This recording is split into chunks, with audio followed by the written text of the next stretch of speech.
School football coverage begins now on KISS 102.7 WCKS Brewers Carrollton. This is an exclusive sports presentation of Graddick Communications. The Inoventive Benefits Consulting Tailgate Show is on the Joel, air. you ready? Brought to you by Inoventive Benefits Consulting, the fuel that powers Georgia's employer health benefits. Also brought to you in part by Deep South Roofing, Amy Brown, State Farm Insurance, Brown's Pools and Spas, Evergreen Tree Service, John Thornton Buick GMC, Rainwater Funeral Home, Bird Disposal, and Addison Smith Heating, Cooling, and Plumbing. Now, let's set the table for tonight's action. As we take you live to Eagle Stadium on the campus of Mount Zion High School, Here are your hosts of the Tailgate Show, Mike Harris.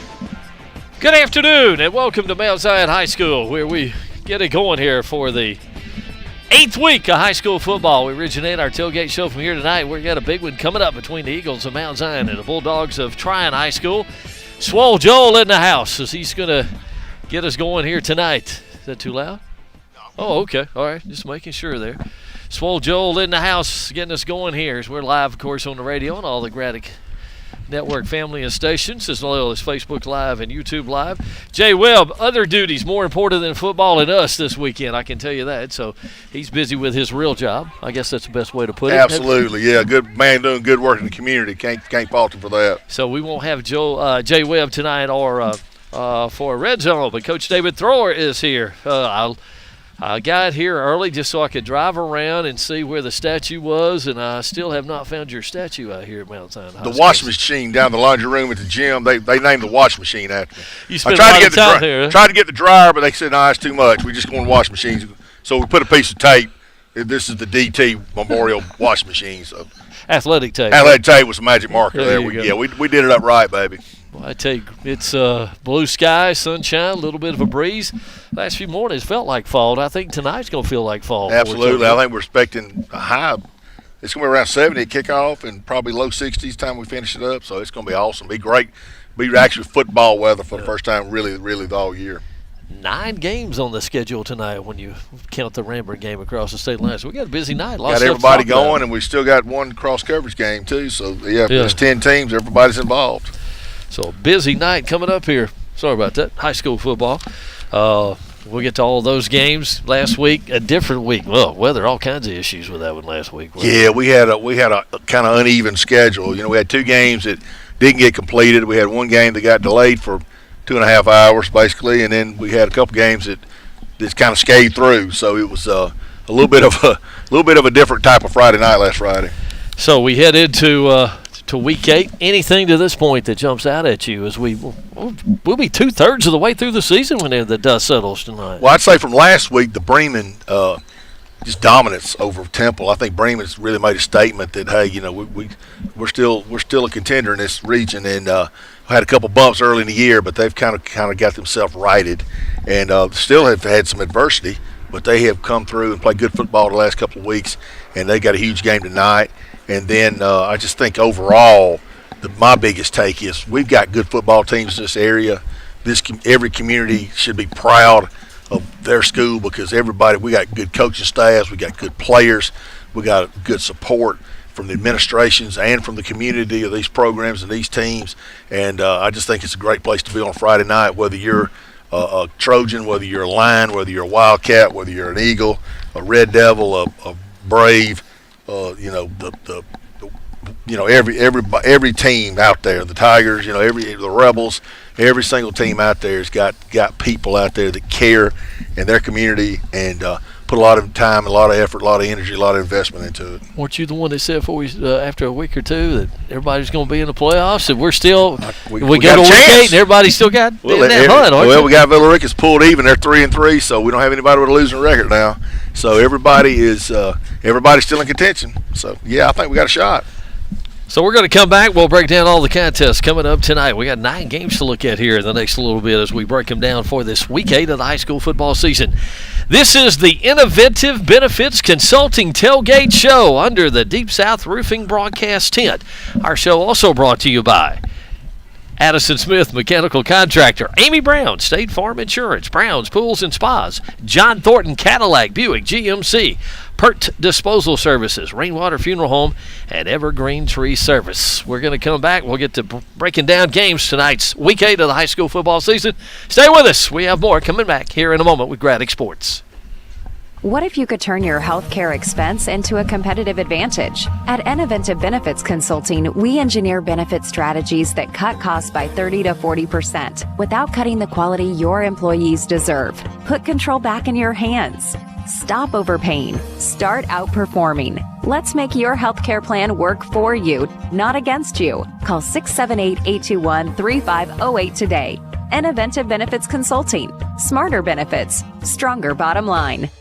Are you tired of these out-of-town roofers knocking at your door? Are you tired of seeing their cheap signs on every corner? These companies have sold their souls to the big private equity companies and are not here to help you with your roof. They just want your money. Stay local with West Georgia and East Alabama's most trusted roofing company, Deep South Roofing Company. Whether your job is commercial or residential, put your faith in a company that invests in your local community.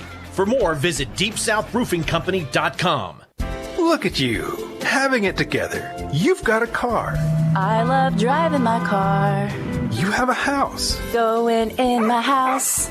Now get your car and house insured together with State Farm agent Amy Brown. She and her staff can help you customize your coverage and save when you bundle your home and auto insurance. Contact State Farm agent Amy Brown at 678-840-5000 to bundle and save today. Prices may vary by state. Options selected by customer. Availability, amount of discounts, savings, and eligibility may vary. If you've been getting that new-to-me car itch, but can't find the car you want, then check out John Thornton Buick GMC on Highway 27 in Carrollton. There's never been a better time to trade in and trade up. Used car values are at all-time highs. John Thornton Buick GMC has a great selection of certified and pre-owned vehicles for you to choose from. For excellent service and big savings, go to John Thornton Buick GMC on Highway 27 in Carrollton. Shop their huge inventory of certified and pre-owned online at johnthorntonbuickgmc.com. Now, let's get back to the Tailgate Show with our broadcast crew under the Deep South Roofing Company broadcast tent. And we do welcome you back to the Inoventive Benefits Consulting Tailgate Show under the Deep South Roofing broadcast tent. 75 degrees right now. The wind, if my stuff will cooperate with me here, if I can find it.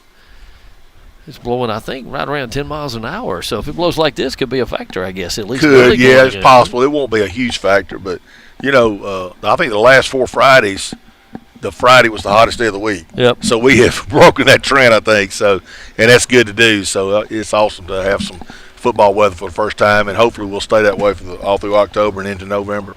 Inoventive Benefits Consulting in Bremen and Villa Rica, the benefits consultant beyond the status quo. They make our show possible for you to enjoy each and every week. And we get now to breaking down 9 games on tap tonight involving our schools here in the Carroll County and West Georgia area.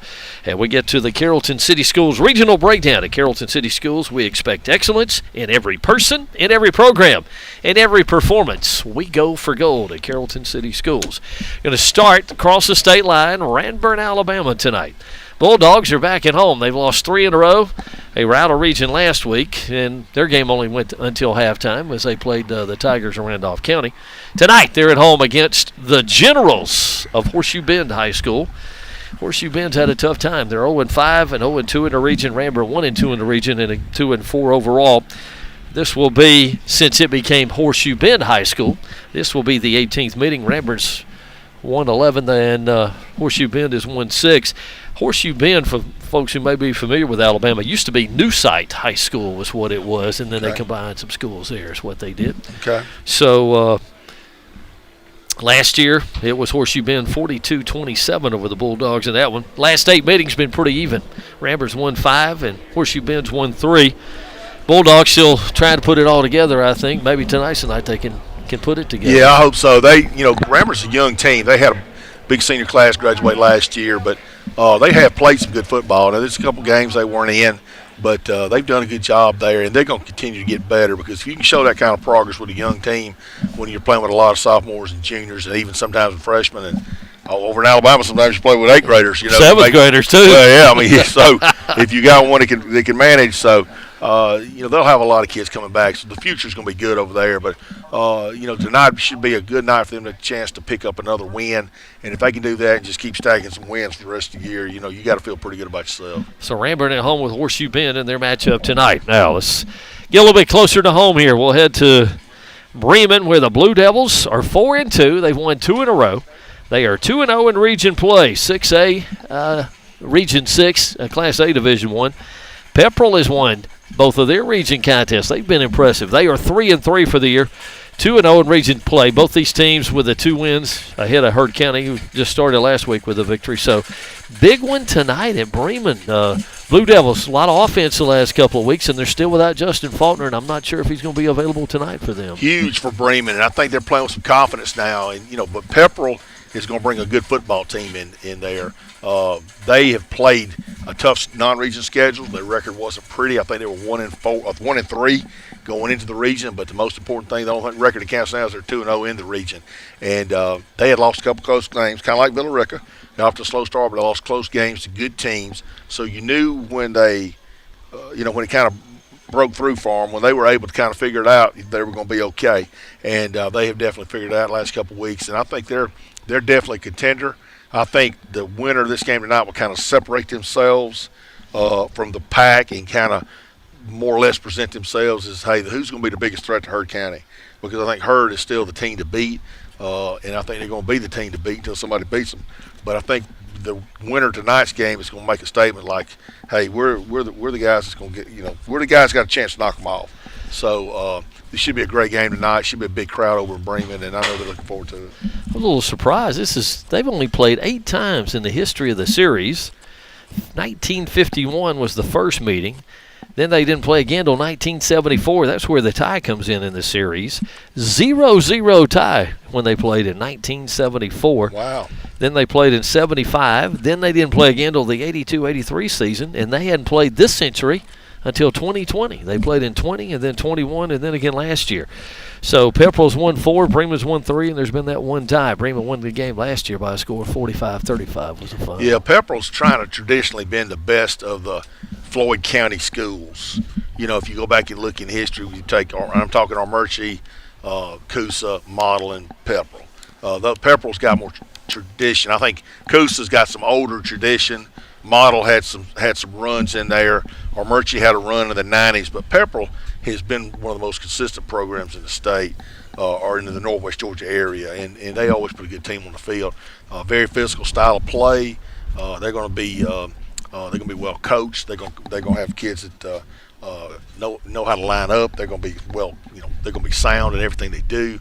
Just a good, solid program that always puts out a good team that you got to play good to beat those kind of teams. Pepperell just got a guy eligible, I think, recently, a transfer from over in Cherokee County, Alabama. Yeah. I think he had a touchdown run for him last week. From what I understand, he's a difference maker. I'd heard that a few weeks ago that there was a kid that was over on that east side of Alabama that was trying to find a place in Georgia to play.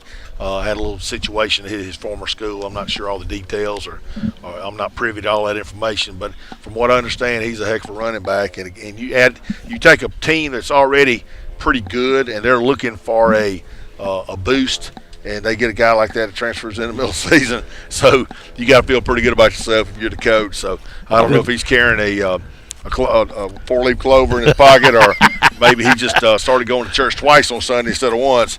But somebody's answered some prayers over there in Lindale. So, but shout out to them because from what I understand, the kid's a heck of a player.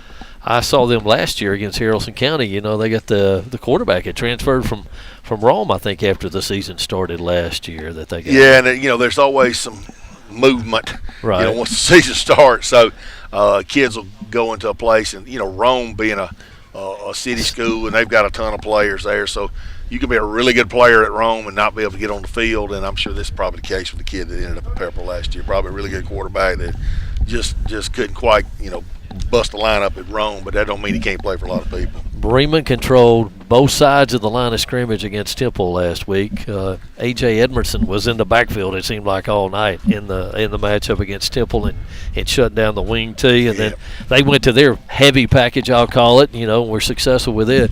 They got to do that, I think, again tonight. Shorten the game without Faulkner and their big playmaker. The clips I saw, Bremen really dominated up front, and I think they're they kind of hang their hat on that traditionally. Bremen's always pretty good on the line of scrimmage on both sides of the ball, and they're going to play hard, much like Pepperell. Very similar type programs in their history. Always a good competitive team. But, being at home, I think Bremen, and like I said, Bremen got off to, they had a bump. They had a bad bump over there in Bremen. About early in the year, but they come back and play good football. Unfortunately, they lost Faulkner early in the first play, I think. Opening kickoff. Right. In the Raven game, but they still played great defense. What Raven beat them 14-3? Yep. And Raven, I think, still undefeated. So Bremen's got a good football team, and they get to the playoffs, they're going to have a chance to advance. And who knows, they get in the right bracket, they might make some noise. So Pepperell, Bremen tonight at Bremen as the Blue Devils. 2-game winning streak, 4-2 on the year. Pepperell a 2-game winning streak, and they're 3-3, and both of them at 2-0. You win this one, you got Herd still to deal with, but you got a pretty good shot. You get by Herd, you're obviously the clear-cut favorite at that point in time. No question, absolutely. And like I said, you're putting yourself in a position not only to challenge for a region championship, but to get a home playoff game. And those power rankings will determine some of that, but we never really know how that's going to shake out to the end of the season. Usually the last week or two you can kind of look at it and have an idea, but at the same time you don't know who you're going to face because those numbers are going to change, and then there's going to be an upset or two, and you end up scoreboard watching is what you're doing when you're coaching under the power ranking. Because we did this when I was here my first few years and at Trine.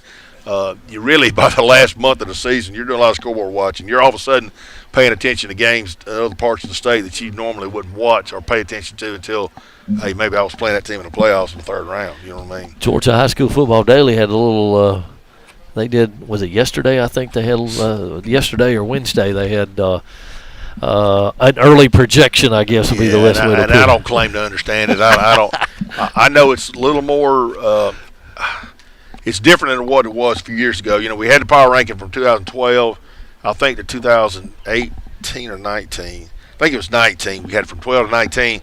Then we got away from it for the most part. I think we still used it for some tiebreakers or whatever.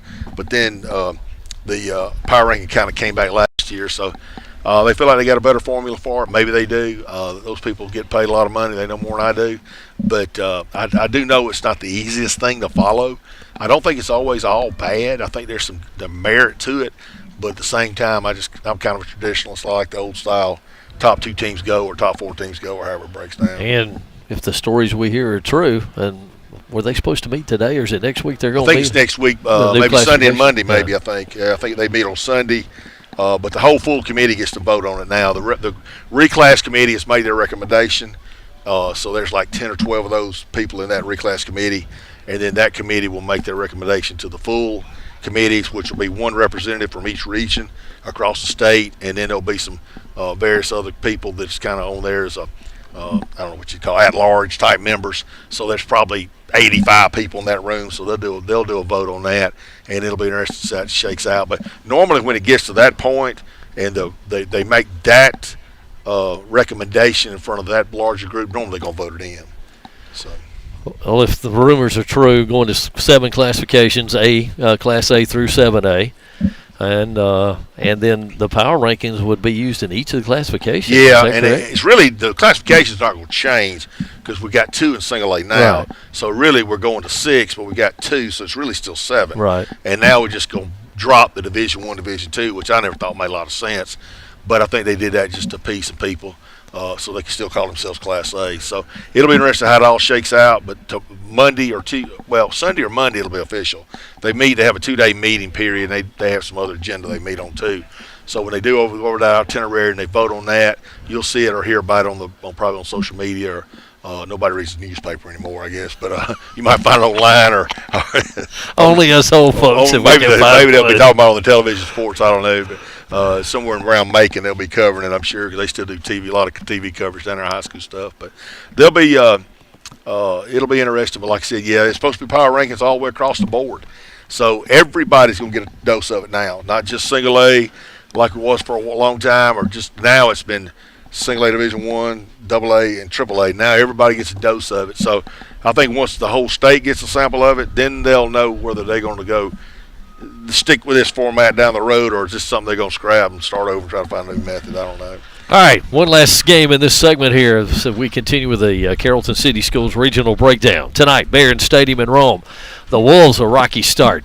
Got beat up on the first couple of outings of the season, quite honestly. They're now 3-2 on the year, 2-0 in region play. They are in the top 10 in the state Class 5A, and they host Austin Barron's bunch from Villa Rica tonight. The Cats at 3-3. Remember, they started 0-3. Now they're 3-3, 3-0 in region play. And a tough assignment to go in there. Rome always tough at home. Well, and I think both of these teams' records are a little deceiving because you take Rome, their 2 losses were Creekside and Carrollton.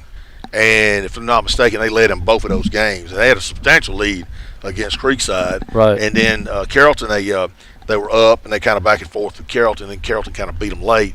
And then Villa Rica, we know they lost their first 3 games. All 3 teams still undefeated. Right. Central, Northgate, and Troup County. And so they lost to 3 quality football teams. They were in a couple of those games. They were the only game they weren't really in was the Central game. And so right now you got 2 teams that are playing with some confidence. They both won 3 in a row. They're playing up in Rome. Last year Villa Rica played them well. I think it was a 31-14 game. But this year it's a measuring stick for you. If you're Villa Rica, you go up there, you really don't have anything to lose because nobody's going to expect you to beat Rome. But you can go out there and just lay it on the line and put it all out there and go out there and pull off an upset. You're going to put yourself in a position to win the region. Even if you don't come out of it with the results you want, you still got a shot to go out there and finish strong the rest of the year. That region is still kind of I think it's a little top-heavy. I think probably your best 3 teams are probably Rome, Villa Rica, and New Manchester. Then there's a couple of other teams that are kind of within striking distance. I think maybe East Paulding is still out there, who's 0-2 right now, but they've lost to New Man and they've lost to Rome. So they've lost to probably 2 of those 3 we talked about. So there's a couple, and then there's 3 down at the bottom. I don't think it's going to really make a lot of noise. So I think that region is going to be interesting to see how it shakes out. But really like to see Villa Rica go up there on the road and at Barron Stadium and go out there and knock off them Wolves. So Rome, 9 previous meetings between the 2. Rome's won 7 of the 9, including the last 6 in a row. Villa Rica had back-to-back wins in 13 and 14. Were you there at that? No, that was not. No, I think that was Chad Frazier. Yeah. Chad was there, a good friend of mine, and I think they. Matter of fact, I think both of those years were Chad's teams, and Villa Rica. Rome had a little down cycle there for a few years. And then they kind of got back going again when Reed got there, and they've been rolling ever since. But Villa Rica, that was 2. I remember those 2 games. John Reed's had a terrific run, 11 years now as a head coach at Rome, and of course Austin Barron just year 3. And he won a couple state championships in Tennessee too, so he's got state championships in both states. And I looked it up this week. I think he's won 2 in Tennessee and 2 in Georgia. So, and he's had success everywhere he's been. Even in Tift County when he's down in Region 1, and he was playing in the Region of Doom. That's what they used to call Region 1 down there with Colquitt, Valdosta, the Lowndes. And Tift was part of that, and they call it the region. Even he had some 7-4 years down there. If you're Tift, that's a pretty good year down in that region because it's hard to get over the top. But and Camden's in there now too, so still, good football down there. But he was there after East Paulding. East Paulding was his first job in Georgia. He came in there and really got that program going. I think the first year there he was in the Georgia Dome, made a semifinal run. A guy named Tim Glanton was at East Paulding. Right. Before that, East Paulding was probably the worst big school program in the state. And Coach Glanton took it, and he got them to where they were competitive. He was there 3 years. They He's were very a Villa Rica respectable. guy, wasn't he? He lives there. He's coached it. He's coaching Shorter now. Yeah. He was at Kennesaw for since Coach Bohannon, since he started the program. But he had been a coach all over the state. Great guy, Rome native, played at West Georgia, a heck of a player, unbelievable coach, great guy, and called him Snake. That's his nickname. Everybody knows Snake. Snake took an East Paulding job, and like I said, they were horrendous, and he made them competitive. I think he won 6 or 7 one year and got them to that point, and then they opened up South Paulding. Well, when they opened up South Paulding, I think they had a plan to get that South Paulding program started and really get it going. So they kind of lured him from east to south.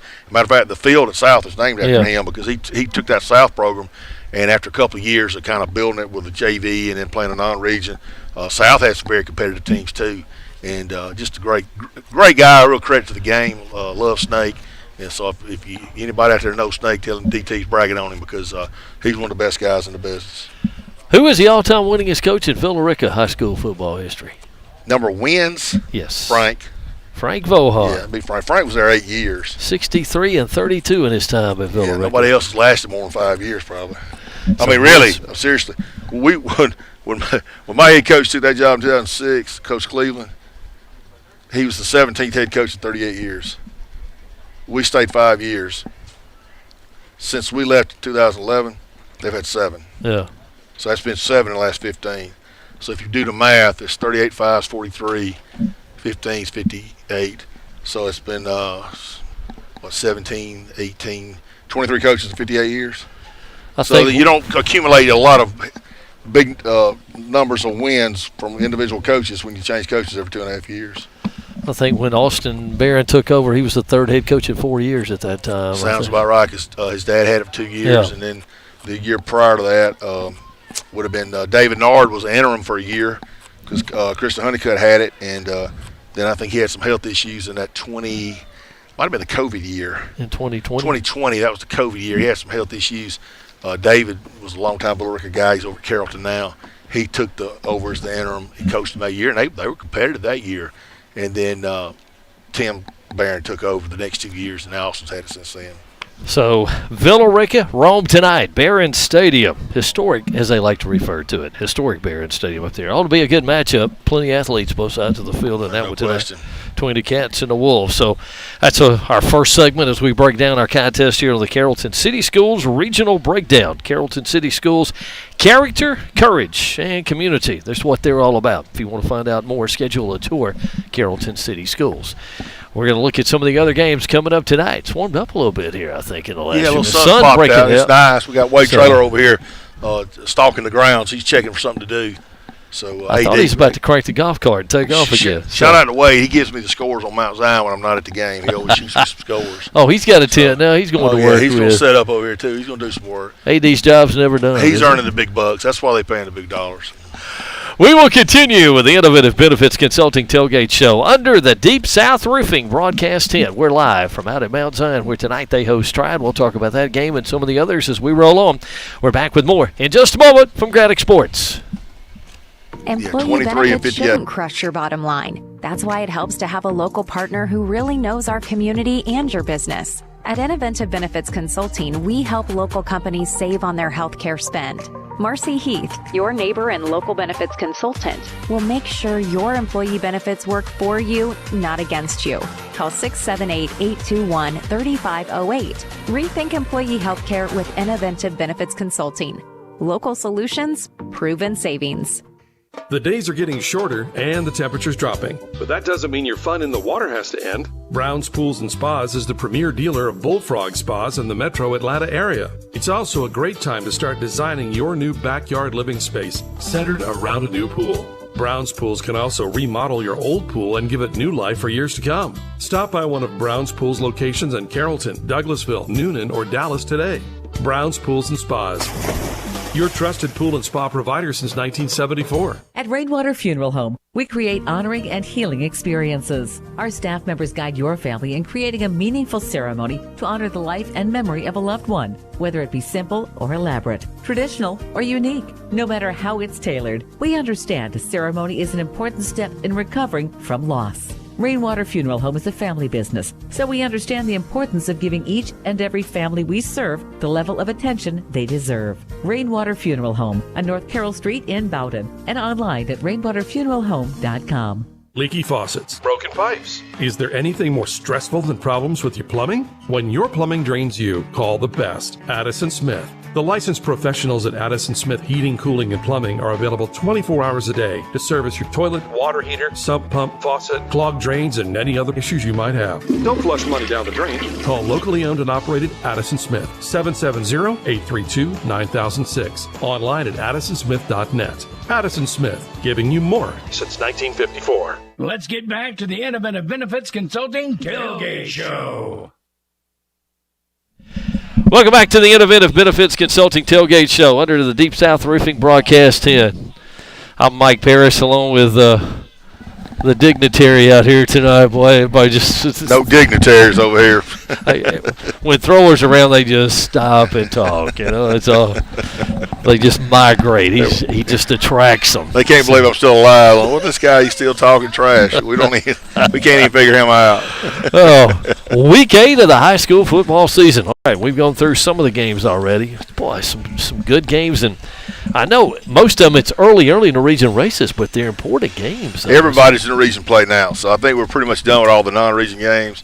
So it should be every game now is big. Every game's important. Like we said when it all started, your first phase of your season, those scrimmages, those non-region games, that's phase 1.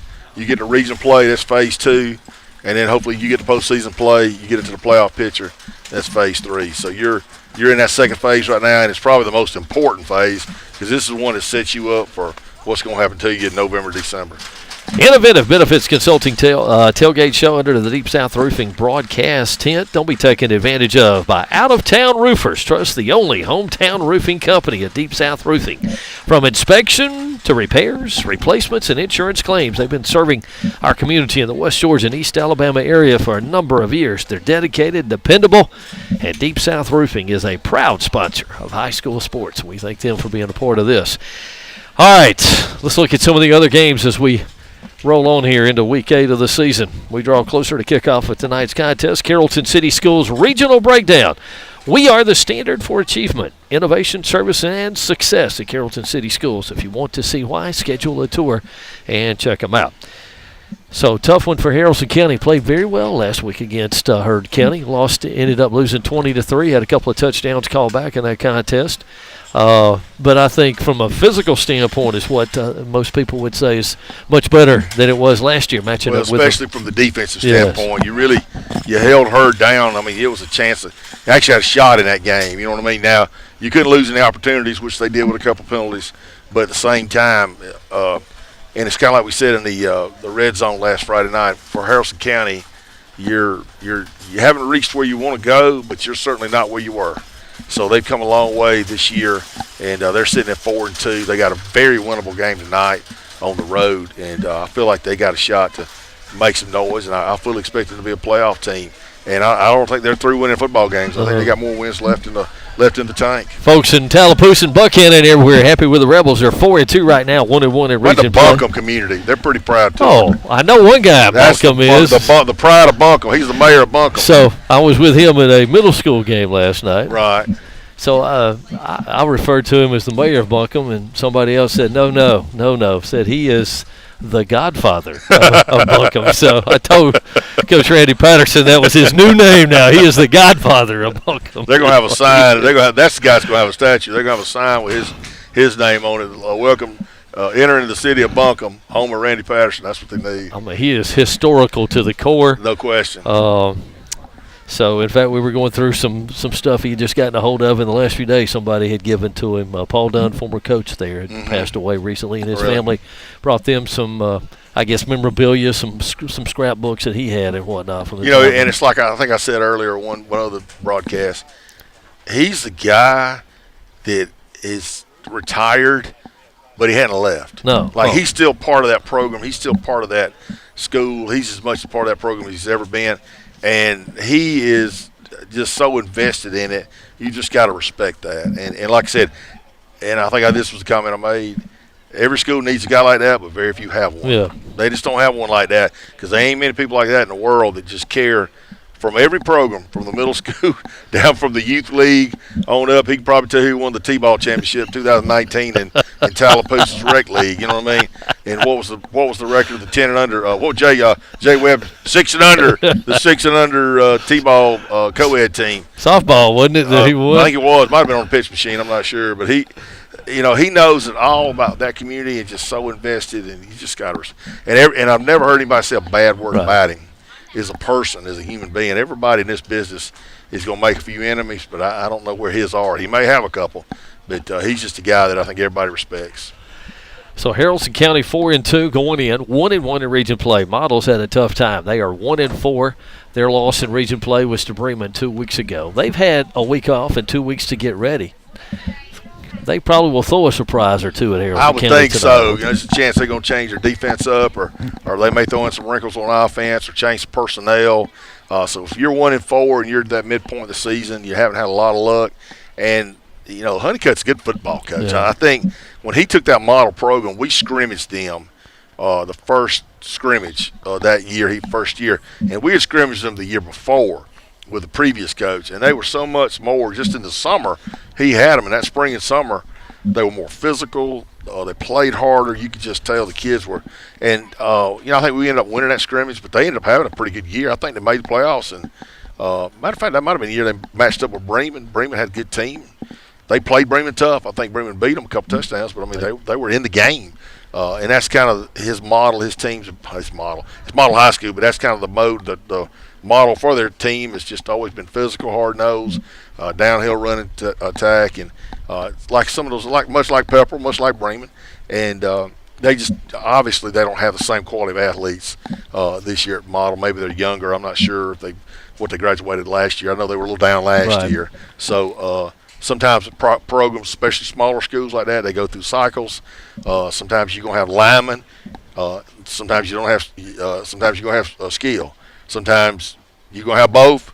And sometimes you're going to have neither. Right. I mean, and sometimes you in a small school, you can just go through that cycle where you really don't have either. And you may have some that's going to be good, but they're 9th and 10th graders, and they're really JV players, and they're having to play on Friday night.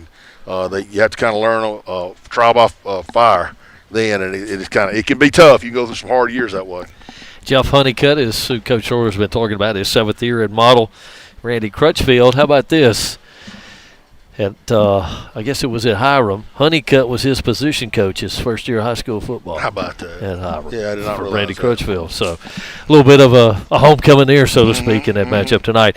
16th time the two that will play, knock heads on the football field. Models 110, Haralson County's 1-5. Models won the last 3, as a matter of fact. But again, they had a couple of meetings in the 70s, played twice in the mid-80s, and didn't play again until the 2020 season then. So it's just, the proximity of the schools like that and whatnot. Well, for years and years, Haralson County was the northern part of the region, and it went from Haralson down to whoever, but it was generally at Carrollton or Central or Villa Rica and some of those type teams, some of those schools. And Model probably went north, you know what I mean, with the group up there. So it just it can be surprising. Like I said earlier, Pepperell and Bremen hadn't played much, but and they're not far from each other. If you think about it, Lindale is on the southern part of Floyd County, and there's Bremen sitting right there. The only thing between them is Cedartown, basically. But the thing is traditionally Bremen's been a single A program, and traditionally Pepperell's a double A program. So they just didn't match up. And back then, when we had 4 classifications or 5 classifications in the 2000s, you had 9 or 10 teams in your region. So you only had 1 or 2 games you had to go get, and usually it was a rival. Right. So you didn't have – sometimes some of these schools are playing each other. You think, man, they should have been playing more than that. Well, they just didn't have many chances to play because, like I said, we were in a region. We locked in 8 or 9 games every year. We just had to go find 1 or 2. The Inoventive Benefits Consulting Tailgate Show under the Deep South Roofing broadcast tent. We are at Mount Zion High School, where tonight they host the Triad Bulldogs in a early but very important region matchup for them, and we'll get to that one here in a little bit. Haralson County at Model tonight. And big one there for the Rebels to get back on the winning side of things and enhance their chances in that region race and trying to move closer to a playoff berth as well. Bowden has not played a region game. We're looking forward to playing last week. Only got to play, first quarter or just part of the first 12 quarter? 12 minutes football, all they got. And so it ended up that counts as a forfeit win for the Red Devils as they defeated Booker T. Washington from Tuskegee, Alabama. So Bowden 4-2 tonight. This will be the 6th time since 2022 that Bowden and Manchester played either regular season or postseason in state championship game or whatever. And I think every one of those games, but maybe one was really, really close. I think the year maybe in 22 when Bowden won their first state championship, they played Manchester like in the second round, and Manchester was really a bunch of sophomores that year. It wasn't a blowout, but it was like a 42-21 type game, but the rest of those games went down the wire. They were games that, obviously the state championship game was a 1-point game. Last year was a 1-score game. They opened up the season with each other in, I guess it was 23. Yes. And it was a close game. So it just, and then in 22 they opened up the season with each other, and it was a storm game like we had the other night, and it was tied. And they kind of waited and ended up finishing it. When they finished it, Bowden scored a couple touchdowns and ended up winning maybe 2 touchdowns. But, the game was virtually a tie going into the fourth quarter. So, yeah, that's been a good rivalry. And those are two tradition-rich programs. Both communities support their football, and football is important in both those places. So supposedly the first time that two teams faced each other, 29-30 in the 29 high school football season and 30 high school football season. And so what I would term the modern era of high school football. Right. Series pretty tight. 11 meetings. Manchester's won 6 and Bowden's won 5 during that time. Yeah, absolutely. That's been a good series, and both teams have, like I said, historically put out good programs and have really done a good job, really getting behind their program and trying to make it better. And every year, just having that investment, producing a lot of good players, a lot of great coaches come through both programs too. 16th all-time meeting between Bowden and Manchester coming up tonight, and Manchester 9 wins, Bowden's won 6. Manchester's only 2-4, but again, their schedule, they've played a tough schedule, and they've had some folks out for various reasons. I think opened up with 2 4A schools. I know they opened up with Harris County, Upson Lee, and then they lost to they beat Macon County, and then they lost. Who was it? Who else beat them? It was somebody beat them. Was a little bit of a surprise to me. They did a good job. They beat Chapel Hill pretty soundly. Yes, but they did drop one game. I thought. Spencer beat them on a Thursday night down in Columbus. And I thought that was a game that was probably winnable. But they've had some players out for different reasons. I'm not exactly sure what's going on. And trying to beat them last week, of course, but that wasn't really a shocker. Don't know if Caden Protho is going to play tonight. Yeah, I'm not sure how that's going to shake out. Game time decision, I think. But I think Manchester's may be missing a player or two as well, so that may even out. So, and Trine beat them last week, which wasn't really a shocker because it was in Trine. I think Trine after last year, because I think Manchester kind of roughed them up last year. I think Trine was probably had that game circled on their schedule. And then the last game we'll look at in this segment over at Central tonight. Lions, thrilling win last week, 47-yard field goal with 11 seconds to go. Pushed them to 6-0, and probably their stiffest test in the region where they knocked off Jonesboro last week. Put them 2-0 in the region, 6-0 overall. They're number 7 in the state heading into that matchup tonight with Stars Mill. They've lost both previous meetings to Stars Mill, but I think that changes tonight because Stars Mill is 1-5 on the year, 1-1 in the region. They did get their first win last week, but don't think they've got the horses they've had in the last few years. No, and that's a proud program too. I think since that school opened in the late 90s, they've only had about 3 or 4 losing seasons. They've only had 3 head coaches, and the guy that's there now is his second year. So they won 8 straight region titles at one time. School didn't open. Their first year play football was 98. They won 8 straight region titles. I remember going there the first year that school was open. We went to a wrestling tournament there, and their first coach they hired was Mike Earwood, who was a former West Georgia assistant on the national championship team. He was a young coach then, took over the Cartersville program, coached at Cartersville in the 80s and early mid-90s before Frank Barden, won a state championship at Cartersville. Then he ends up took the Upson Lee job for 1 year. That didn't turn out the way he wanted it, so he ended up taking that Stars Mill program, started it from scratch. They played JV the first year, played a non-region schedule. Then they got in that third year, and they started winning. And I think by the 2000 season, they were in the semifinals playing the Georgia Dome. They got to the finals in 2010. And Mike retired in 2009, or he retired from public school in 2009. Chad Phillips was his top assistant, was another West Georgia guy. And Chad was a great coach who had been under Mike at Cartersville and at Stars Mill, so he was the natural replacement. And Chad took him from 10 to 2 years ago, and he had a great run and has been and they run the same offense for most of those years. They got away from it for a while, but they were just kind of grounded in what they did, and they had the same staff, assistant coaches for a long time. The core group of their staff had been together. Mike had the same defense coordinator for years, a guy named Glenn Griffith, and they took that program, and then Glenn let her left, but there were still a lot of those guys that had been part of that program from the time they built it and started it. They were still there, a lot of those core pieces. So that's one reason. That's one reason you have success is when you got good people and you put them there and they enjoy who they're working for and enjoy where they're working and enjoy the kids, and the parents do a good job supporting them. And, hey, there's not a lot of reason to leave at that point. So Central, fifth in the state Class 4A, averaging 41 points a game. They're 7th in scoring defense in the state in 4A, giving up 10.3 points a game. So if you're in the top 10 of both of those, generally you're going to win some games. Pretty solid. I mean, that's just a good program the last few years. I really started it with Coach Smiley those last couple of years. He kind of got that thing pulled back up. They'd gone through some lean years, And then Coach Brown took that thing, just took it to another level. And right now they're they're playing good football, and they got good players coming. I mean, like they're not. This is not just a good team. This is a good program, and that's what Central has been lacking for a while. They had some good years. They'd have a 3 or 4 year run where, hey, we're pretty good. We're going to win 7, 8, 9 games, and we make a little noise, maybe advance to the playoffs, and then they go through a little down cycle, and then you come back up with another pretty good team. But it was a little bit of a roller coaster. Well, the last seemed like 5 years, and then I think they're good for the next few years. I think they're going to be good for several years. So, J.R. Harris was, I thought, terrific last week against Jonesboro. Threw it well, but his legs too played a big part. Yeah, and you got to see him live, and I'd like to have seen that game. I think that was probably the game of the week last week, in our area anyhow.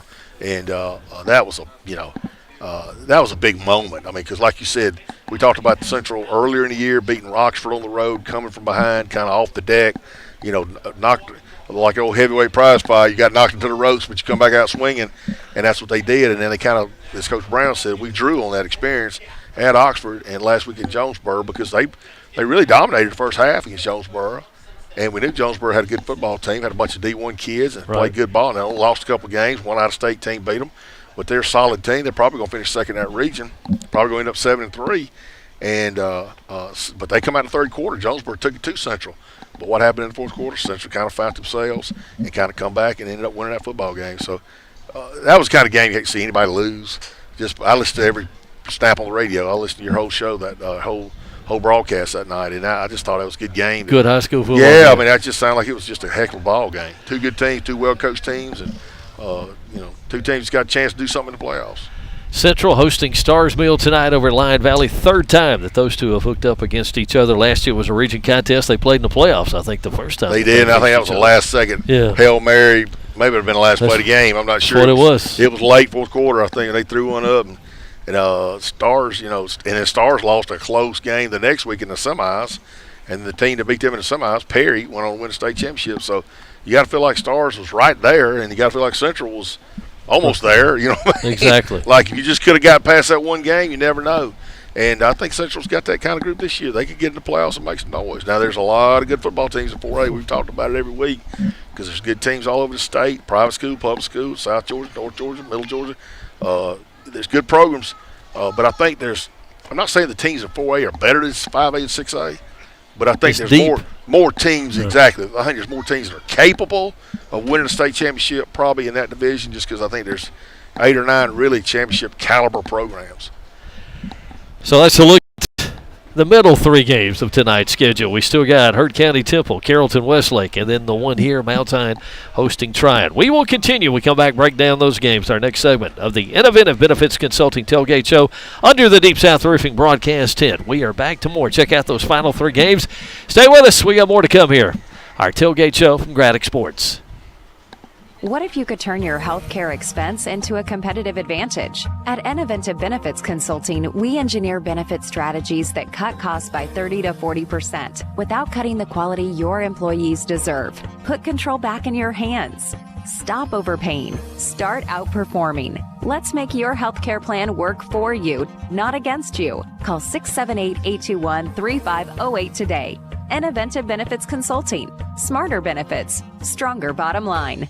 When you need the job done right, trust your neighbors at Burt Disposal Services. Burt Disposal has been providing West Georgia homes and businesses with roll-off containers since 1996. Their team is professional, dependable, and can be on site with a 10, 20, 30, or 40-yard roll-off container for your next commercial or residential project. Construction debris, yard waste, don't get hurt, call Burt. To learn more, call 770-826-6789. Online at PurtDisposal.com.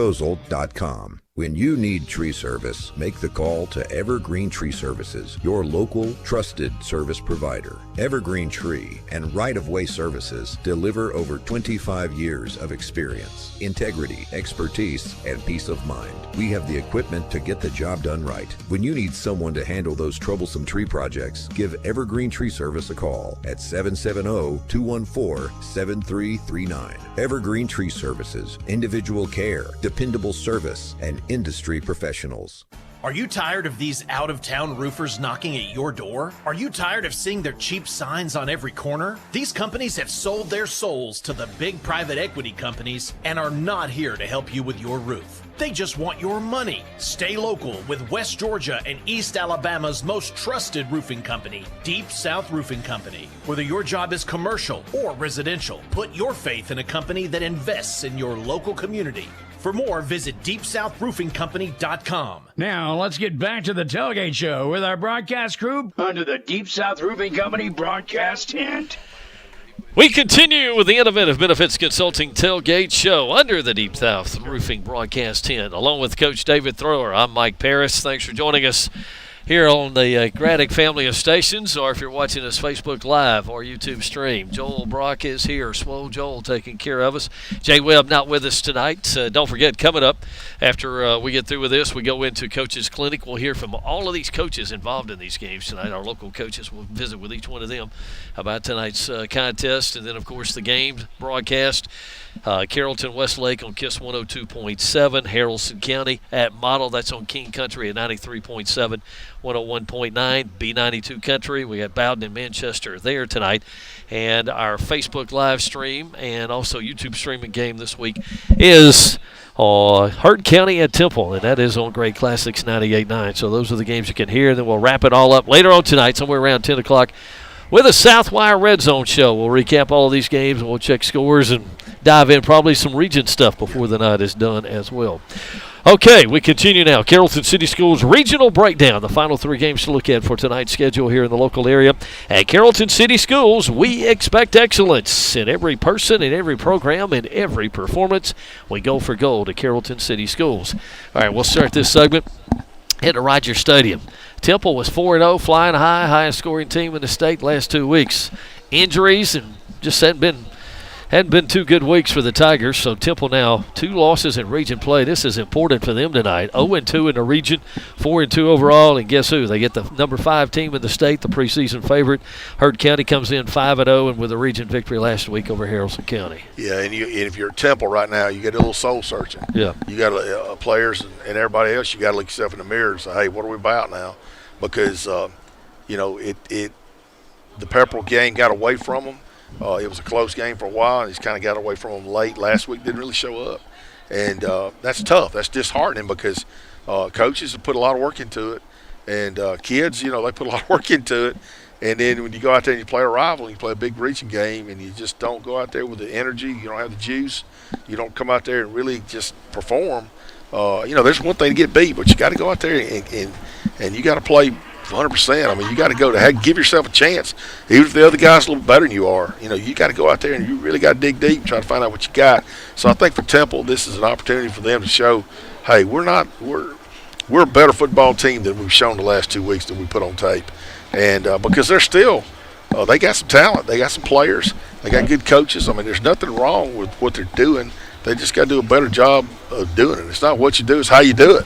And they've got to figure out how to do it because I think what to do part is okay. Yeah. It's just the how to do it, and they got to find themselves a little bit. So everybody goes through that. Every program goes through that. You hit those kind of ebbs and flows and highs and lows or whatever you want to call it. But just got to kind of dig deep and say, hey, what we got. And for Hurd, they're rolling. I mean, they've got it going. They got good players everywhere. They got a program that has been firmly entrenched for a long time. They got all their coaches back from the glory days, a few years ago. They've kind of different roles now, but they've kind of got everything going in the right direction. They've got a good situation down there, and they're going out there on the field expecting to win every Friday night. So if you're Temple, you got to know that, and you got to know, hey, it's time for us to come up and show up and let's play. Hurd County has dominated this series. 19 meetings. The Braves have won 16 of the 19 meetings.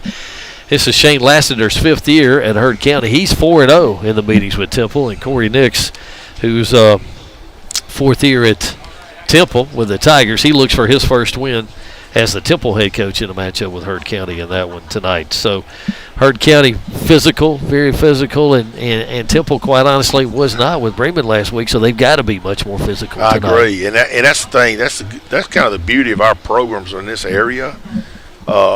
Some teams in some parts of the state, they've got kids that are physical, hard-nosed. And then you got some teams that got kids that are extremely athletic, and they've got those kind of kids that can just run around and make plays. Well, most of the teams in our area has got a little combination of both. And if you got that, then you got a pretty good recipe.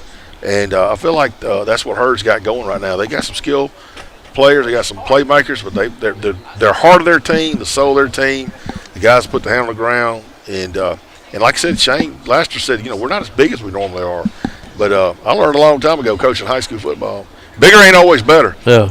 I'd rather have a 210-pound lineman that is in great shape, that has been busted his butt in the weight room for 4 years, and he knows his assignments, and it means something to him, than have a 310-pound guy that's sloppy, he's fat, and he wallers, and he comes off the ball high.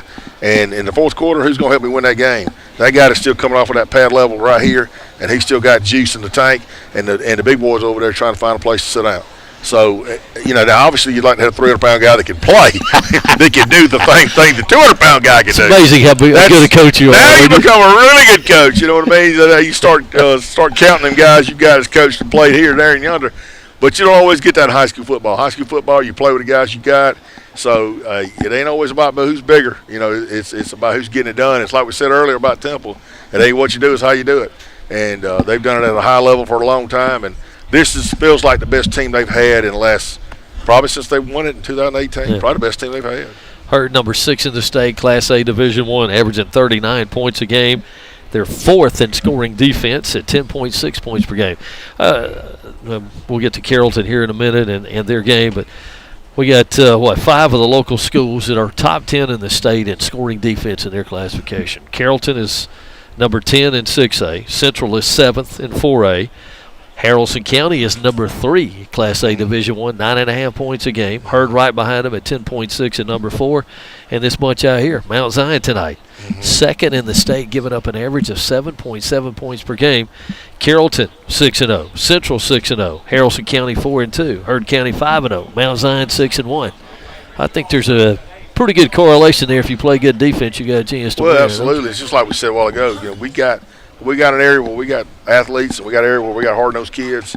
And probably the biggest thing is we got administrators and communities that support them, and then we got coaches that know what they're doing, and they work real hard at it, and they care about the kids, and they know football, study the game, and try to put their kids in the best position they can to have success. So when you've got that combination, you're going to put together some numbers, and that's one thing we got in this area is we got a lot of good football, and you should be proud to be from this part of the state if you're a high school football fan. Temple hosting Herd County tonight. And again, you can hear that game, Great Classics 98.9. That's our Facebook live stream and also our YouTube streaming game of the week.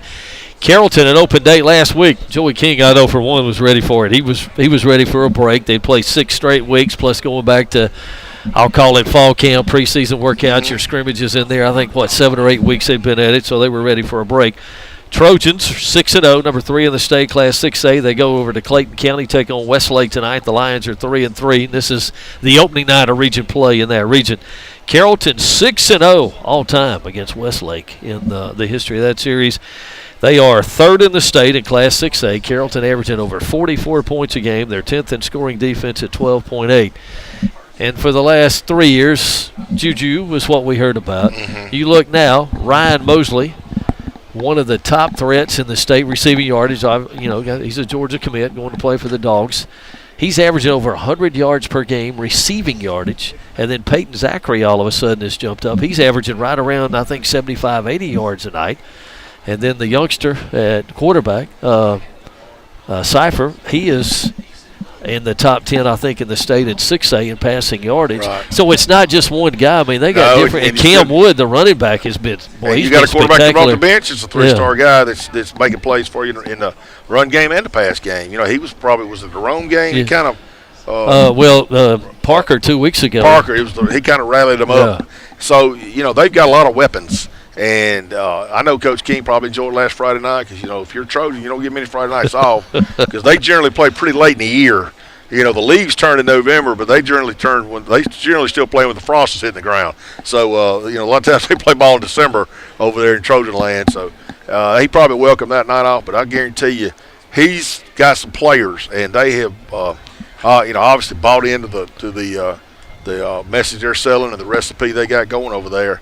And, I think they got a shot to obviously win tonight, but I think they got a chance to really make some noise. Biggest thing with them is taking care of the next three. You've got to go one at a time, but you got to take care of the next three. You get an open week. You got Douglas County in that last game of the regular season. That's going to determine your region, probably determine your region champion, which is going to determine your seeding. And then that, if you win that one, you got at least 2 home playoff games and probably a coin flip for the third one. So, it's business as usual in Carrollton. The tradition never graduates. I think that's the statement. That's the mantra, and it's never been more true. I mean, they know how to win, and the expectations are high, and they work very, very hard to meet that expectation.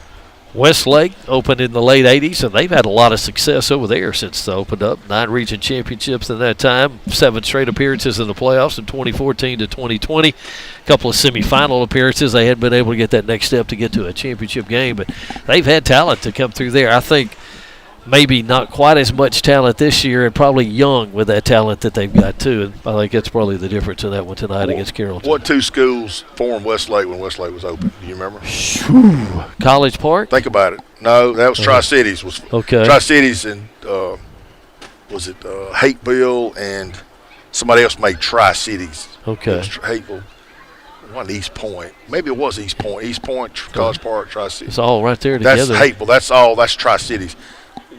Westlake was, I believe it was Lake Shore. Okay. And Westwood. Okay. And Lake Shore had Lake Shore had some players, but Lake Shore was still in business when I was in high school, and they always had good teams. And they were good in basketball. They were good in football. They had some athletes. So, yeah, that has been a tradition-rich, athletic-rich area for a long time in that South Fulton County area. There's been a lot of soldiers come through there. Westlake has some NFL guys. Yeah. They've had a roster of NFL guys that's come through there the last 25 years, going all the way back to Pac-Man Jones. Yep. You know what I mean? And guys like that. I mean, well-known guys. I remember watching Pac-Man on film, and I was at Troup County, and we were playing Jones County in the playoffs. And Jones had beaten Westlake for the region championship. And we were sitting there watching that film, and we were so glad that we were playing Jones instead of Westlake because Pac-Man was hard to him. He played quarterback in high school. I didn't know that. Yeah, he was quarterback in high school, and then he played obviously played DB. He didn't come off the field, return kicks, the whole 9 yards. But, when we saw Pac-Man on film, like, this guy's different now.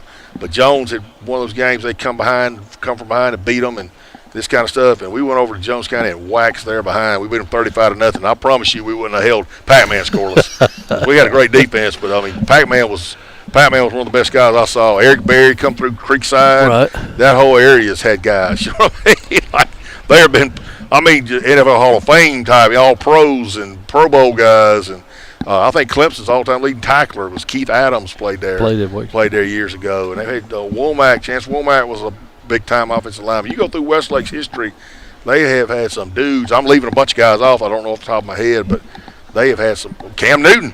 Cam Newton. I just about to overlook him. Holy cow. Heisman Trophy winner. You know what I mean? So that's a rich history of athletes in Westlake's history. Tell you what, before we get to the last one here tonight with Mount Zion and Tryon, let's pause 10 seconds. Let our Graddick stations identify themselves. 10 seconds for station ID, and then we'll return with more of our Inoventive Benefits Consulting Tailgate Show. Employee benefits shouldn't crush your bottom line. That's why it helps to have a local partner who really knows our community and your business. At Inoventive Benefits Consulting, we help local companies save on their healthcare spend. Marcy Heath, your neighbor and local benefits consultant, will make sure your employee benefits work for you, not against you. Call 678-821-3508. Rethink employee healthcare with Inoventive Benefits Consulting. Local solutions, proven savings. If you've been getting that new-to-me car itch, but can't find the car you want, then check out John Thornton Buick GMC on Highway 27 in Carrollton. There's never been a better time to trade in and trade up. Used car values are at all-time highs. John Thornton Buick GMC has a great selection of certified and pre-owned vehicles for you to choose from. For excellent service and big savings, go to John Thornton Buick GMC on Highway 27 in Carrollton. Shop their huge inventory of certified and pre-owned online at johnthorntonbuickgmc.com. Brown. We're going out tonight. But I just put on my comfy pants. What are we celebrating? I just bundled our home and auto insurance with State Farm agent Amy Brown and saved us money. Oh, nice. But can't we just order in? Are you serious? We just bundled, and she helped me personalize our coverage. But what about my slipper and sweatpants bundle? Contact State Farm agent Amy Brown at 678-840-5000 to bundle and save today. Prices may vary by state. Options selected by customer. Availability, amount of discounts, savings, and eligibility may vary. The days are getting shorter and the temperature's dropping. But that doesn't mean your fun in the water has to end. Brown's Pools and Spas is the premier dealer of Bullfrog Spas in the metro Atlanta area. It's also a great time to start designing your new backyard living space centered around a new pool. Brown's Pools can also remodel your old pool and give it new life for years to come. Stop by one of Brown's Pools locations in Carrollton, Douglasville, Noonan, or Dallas today. Brown's Pools and Spas, your trusted pool and spa provider since 1974. Let's get back to the Inoventive Benefits Consulting Tailgate Show. Welcome back. Inoventive Benefits Consulting Tailgate Show under the Deep South Roofing Broadcast 10. And our final game to look at as far as the schedule tonight in Week 8 of the high school football season right here at Mount Zion. The Eagle's Nest, as they like to call it these days. Now. That's right. So Tryon is 3-3, 1-0 in region play. They did it to Manchester last week to get their win. Mount Zion beat Greenville last week. A half a game before he played got a half. Sure did. 24-0 the final there. The Eagles 6-1 coming in. Tryon is 3-3, both of them 1-0 in region play. All right, I got my start here in the West Georgia area, going all the way back to 1979. I didn't say that very loud, did I? And I do, heard Tryon, pretty good program through the years. I didn't realize it.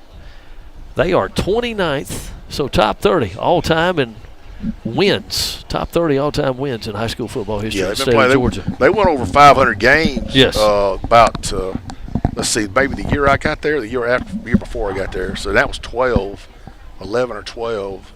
So they're probably right. They're probably close to 600 wins now. Is a program, and they've been playing football there for a long time. Very proud community, very proud program. It's a city school system. So they got some kids that come in there from the outskirts and from the surrounding area, and it's a good educational school. And like I said, great facilities. They put a lot of resources into it, and they're proud of all their programs. They're good in baseball, softball. They've had good basketball through the years. Wrestling's been a big sport. They've won state championships for wrestling. Soccer, track, tennis. Not track. They don't run track. Soccer and tennis. They've had some success. So that's just a place where they want to be good. It's important to them, and they put a lot into it. So they started playing football in 1933. It's 20 meetings with Mount Zion through the years. They won 13. Mount Zion's won 7.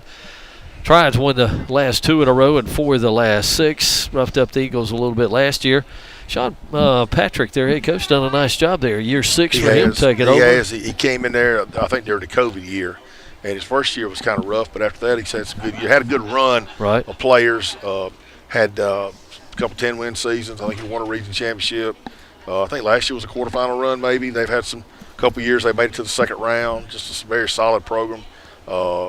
Generally, they're younger this year. They're not as probably as deep as they've been with athletes, but they'll be they'll be a very competitive team. Be very well coached. Probably the best team that Mount Zion's lined up against this year so far. Yeah, probably I would better say. Pike County. I would think so. Just because it's Pike's still kind of building their program. Tryon's got a program. They've been established for a long time, and they've had a lot of success through the years, like you said. I just think that carries a little weight. And one thing Mount Zion got more athletes than Tryon does tonight, you think? Probably more foot speed. Okay. Normally Tryon will kind of lean heavily on their linemen, and they'll have a few good skilled kids. They'll have some skilled kids, but they'll kind of lean more on the line of scrimmage. Mount Zion probably leans more on their skilled kids. Explosive plays. And try to kind of piece together the line of scrimmage. Just the demographic of the school, the kind of the way it's laid out. That's kind of how you would compare them. But yeah, they're going to be physical, hard nosed. That's kind of their trademark. I coached there for 2 years, and one thing about those kids, you couldn't work them hard enough. The summer workouts we did with those kids, I admire those kids for just sticking through, and they didn't miss either. They would not miss. We had 65 kids in the program, and we have a summer workout in the mornings, Monday, Tuesday, Thursday in June, and we go 4 days in July, and we got 63 of them there. And you knew where the other 2 was. They'd gone on vacation. You knew where they were. Like, they weren't just MIA. You knew where they were. And same thing in the off-season weightlifting. We'd have 7 o'clock weightlifting before school.